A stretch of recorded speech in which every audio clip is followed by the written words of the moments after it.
আজ আপনাকে একটা গল্প শোনাচ্ছি। একদিন এক ব্যক্তি নিজের দ্বারে লিখে দিলেন, আজ আমি ভীষণ দুঃখী, আজ আমার সাথে কেউ দেখা করতে আসবেন না। কিছুক্ষণ পরে তার এক বন্ধু এলো, সে সেই লেখা পড়ল, তাও গিয়ে তার সাথে দেখা করল। সে বলল, আমি লেখাপড়া জানি না, কিন্তু আমার বন্ধুর মনের এই বেদনা, এটা আমাকে সবসময় ডাক দেয়।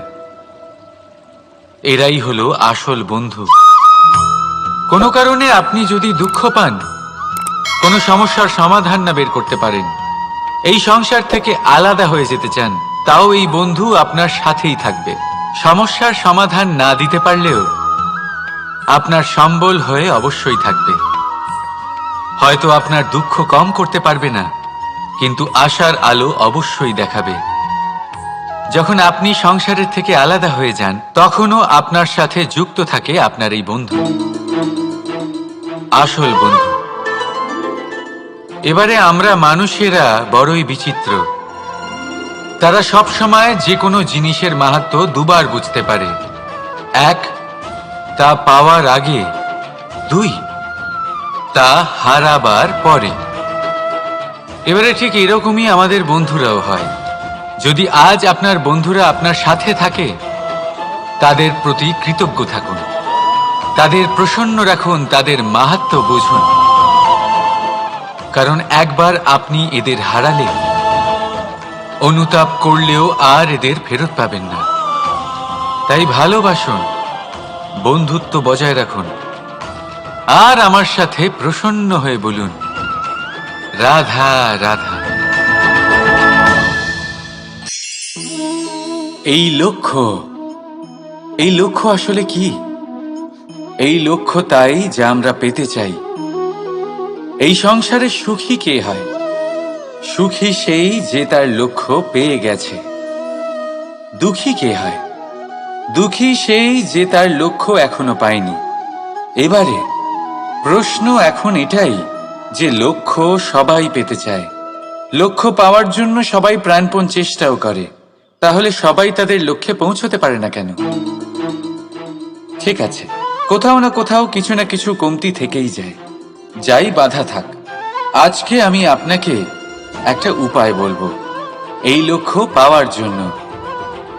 একটা কাগজ নিন, তাতে একটা চিহ্ন বানান, সেটাই হবে আপনার লক্ষ্য। এবারে সেই লক্ষ্যে পৌঁছানোর একটা পথ বানান।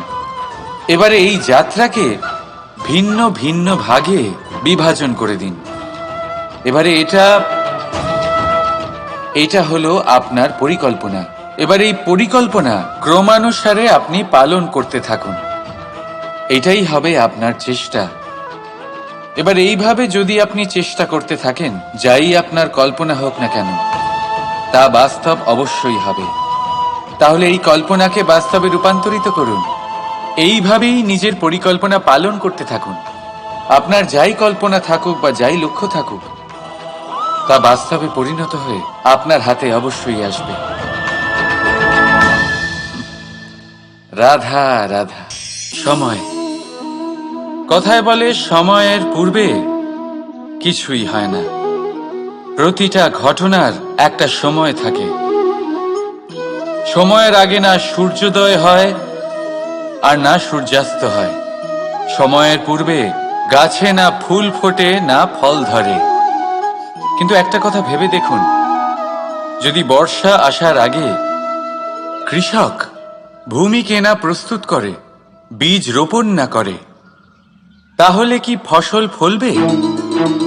যদি কোনো যোদ্ধা যুদ্ধের পূর্বে নিজের অস্ত্রের ধার না দেয়, তাহলে সে যুদ্ধ কি করে লড়বে? এর মানে এটাই হলো যে সময় আপনার যখন আসার তখন অবশ্যই আসবে, কিন্তু ততক্ষণ এটাও গুরুত্বপূর্ণ যে আপনি নিজেকে তার জন্য তৈরি রাখুন। কারণ এই সুযোগ, এই কথাটা শুনতে যত ছোট, এটা আসেও ততটা কম সময়ের জন্য, তারপর চলেও যায়। এবার যদি সুযোগ আপনার হাতে আসে আর আপনি তার জন্য তৈরি না থাকেন, তাহলে আপনি সাফল্য কি করে পাবেন?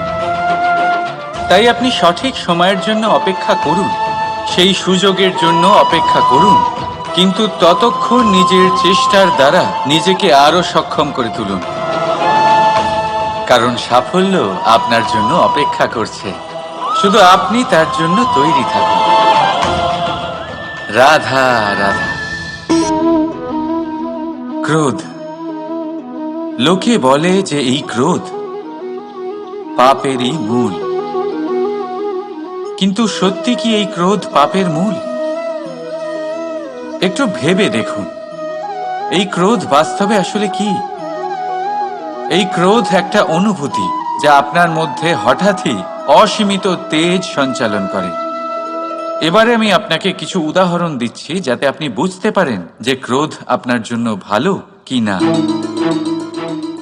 যদি কারোর সাথে অন্যায় হয় আর এটা দেখে আপনার ক্রোধ হয়, আর এই ক্রোধ আপনাকে তার সাহায্য করতে প্রেরণা যোগায়, তাহলে এই ক্রোধ অবশ্যই ভালো। যদি কোথাও আপনি দেখেন যে কোনো নারীর উপরে অত্যাচার হচ্ছে আর সেটা দেখে আপনার ক্রোধ হয়, আর এই ক্রোধ আপনাকে তার সাহায্য করতে সাহস যোগায়, তাহলে এই ক্রোধ অবশ্যই ভালো। যদি এই সংসারে কোথাও আপনি কোনো অনৈতিক কাজ বা ছলনা দেখেন আর আপনার তাতে ক্রোধ না হয়, কিছুই অনুভব করেন না, তাহলে এটা কাপুরুষতা। তার মানে এটাই যে আপনি আপনার মনুষ্যত্ব হারিয়ে ফেলেছেন। তাই এটা বোঝার চেষ্টা করুন, আপনার ক্রোধের তেজের ব্যবহারের ওপরে নির্ভরশীল হলো এই ক্রোধ আপনার জন্য পাপের সমান, নাকি এই ক্রোধ আপনার জন্য পুণ্যের স্থাপক। রাধা রাধা। মোহ। শাস্ত্রে লেখা আছে যে মোহ শুধু সেই ব্যক্তিকেই নয়, বরং সেই আরেক ব্যক্তিকেও বিনাশ করে দেয় যার ওপরে সেই মোহ আছে। এবারে লোকে কি করেন, এই শাস্ত্রে লেখা কথাগুলি শুধু শাব্দিক অর্থে নেন। এই মোহ, দেখুন, এটা শুভও হতে পারে, শুধু এর রূপ ভিন্ন ভিন্ন হয়। এটা ভালো করে বুঝতে হবে। এবারে মোহ যদি কোনো বস্তুর উপরে থাকে তাহলে তা লালসা হয়ে যায়। মোহ কোনো বিশেষ ব্যক্তির উপরে হয়ে গেলে তা প্রেম নয়, আকর্ষণ হয়ে যায়। মোহ কোনো চাহিদার উপরে হয়ে গেলে তা বাসনা হয়ে যায়। মোহ বিজয়ের উপরে হয়ে গেলে তা কুণ্ঠা হয়ে যায়। মোহ নিজের সংস্কৃতির উপরে হলে আপনাকে সংস্কৃতির রক্ষক বানায়। যদি এই মোহ নিজের গুণের উপরে হয়, তাহলে সেই শিল্প দ্বারা আপনি এই সংসারে অদ্ভুত সব কাজ করতে পারবেন।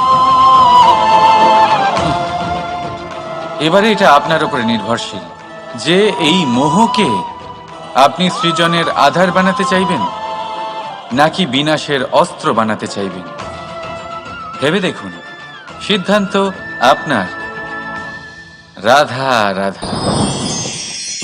আমাদের মধ্যে বহু মানুষ মাঝে মাঝে নিজেকে অকর্মণ্য মনে করি, ভেবে নিই যে এত চেষ্টা করার পরেও কিছুই পেলাম না, আর হয়তো পরেও কিছুই পাবো না। আর সেই জন্য নিজের জীবনের সমস্ত বোঝা অন্য কারোর কাঁধে চাপিয়ে দিই, নিজের ওপরে বিশ্বাস হারিয়ে ফেলি। কেন বুঝতে পারেন না এই কথাটা? যে যতক্ষণ না পায়ে কোনো কাঁটা ফুটবে, ব্যক্তি কি করে বুঝতে পারবে যে এরপর থেকে নিচে তাকিয়ে চলতে হবে? সূর্যকে নিজে জ্বলতে হয় যাতে বাকিদের প্রকাশ দিতে পারে সে। রাতের অন্ধকারের সাথে লড়াই করার জন্য চন্দ্রিমাকে আকাশে একা উজ্জ্বল হতে হয়। নদী নিজের যাত্রা কি করে করে, নিজের পথ কি করে নির্মাণ করে? সে পাথরের সাথে লড়াই করে তা বানায়। যদি স্বয়ং আপনি নিজের সাহায্য করতে অক্ষম হন, তাহলে নিশ্চিতভাবে আপনার এই জীবন ব্যর্থ হয়ে যাবে। তাই মনে রাখবেন, এই সংসারে নিজের জীবনের ভার নিজের কাঁধেই বহন করতে হয়। অন্যের কাঁধের ওপর শুধুমাত্র পরলোক যাত্রা হয়। সেই জন্য এই সংসারে জীবিত সেই যে আত্মনির্ভর।